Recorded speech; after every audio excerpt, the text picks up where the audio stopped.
Hello, welcome to Ash Soman.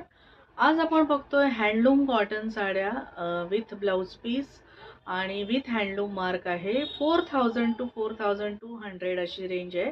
All over साडीवरती thread आणि जरीचे वोव्हन बुट्टे आहेत आणि ब्लाउज पीस आहे ते कॉन्ट्रास्ट आहे.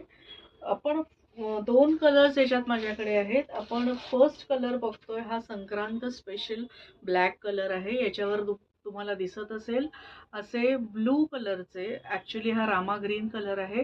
रामा ग्रीन आणि जरीचे असे मँगो शेपचे बुट्टे आहेत वोव्हन आणि ही अशी जरीची बॉर्डर दिलेली आहे. पदर आहे तो कॉन्ट्रास्ट आहे. याच्यावरती रामा ग्रीन कलरचे थ्रेडचे आणि जरीचे बुट्टे आहेत. ब्लाउज पीस असंच कॉन्ट्रास्ट दिलेला आहे आणि हा आहे याचा हँडलूम मार्क. हा हँडलूम मार्क आहे. प्राइस रेंज आहे 4000 टू 4200. एकदम लाईट वेट आणि सॉफ्ट आहे साडी. आत्ताच्या संक्रांतीसाठी एकदम आयडियल आहे आणि येणाऱ्या समर सीझनसाठी पण एकदम आयडियल आहे. ऑफिस वेअर, कॅज्युअल वेअरसाठी. याच्यात हा दुसरा कलर आहे, हा आहे पर्पल कलर. 4000 टू 4200 अशी रेंज आहे. थँक्यू.